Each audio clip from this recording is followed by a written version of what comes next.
part of the reason that women like men who have some capacity for aggression, but who are still productive and reciprocal, is that men who are productive and reciprocal, who have some capacity for aggression, can keep the real monsters at bay.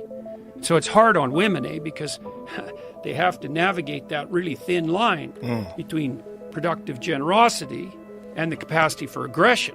That's a really tough thing to navigate. That's basically the story of Beauty and the Beast, the Disney movie, right? Gaston is a narcissistic psychopath.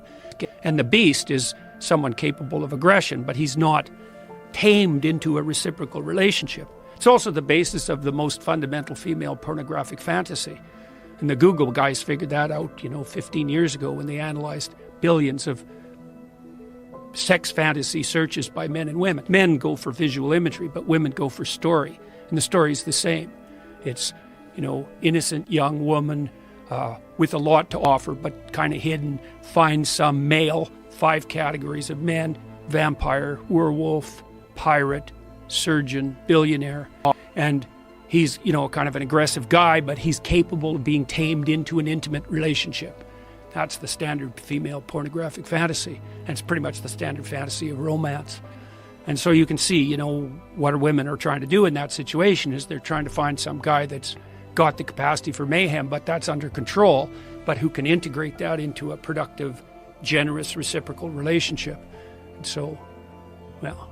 It's fascinating because the capacity for violence and the capacity for aggression is one of the things that's been actively muted in our male population. Yeah, well, there's a bunch of reasons for that, and some of them turn into positive feedback loops, like there's sort of self-fulfilling prophecies. So there's a lot of women out there who've never had a positive relationship with any male in their life, right? And maybe not only not a positive relationship, but really a series of pretty negative relationships.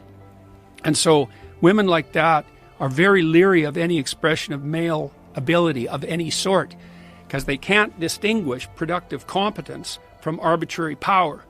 And because they're trying to defend themselves, because they've been hurt repeatedly, maybe they come from broken families and catastrophically arranged neighborhoods, one of the tactics that can be used in that situation is just to try to do everything you can to distance yourself as much as you can from any display of male ability, because it can't be distinguished from psychopathy, can't be distinguished from the use of power. It takes a sophisticated woman to be able to make that distinction. So the other thing you see too is that young women are much more likely to be seduced by psychopaths than older women, because the psychopaths mimic competence.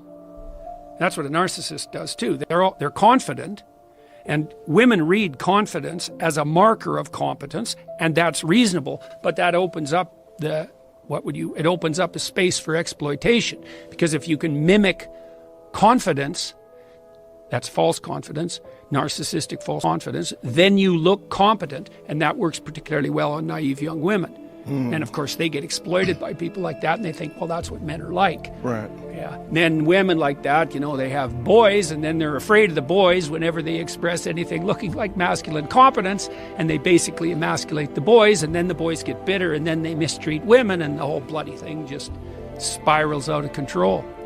And that's where we are. That's where we are. What a strange place to be.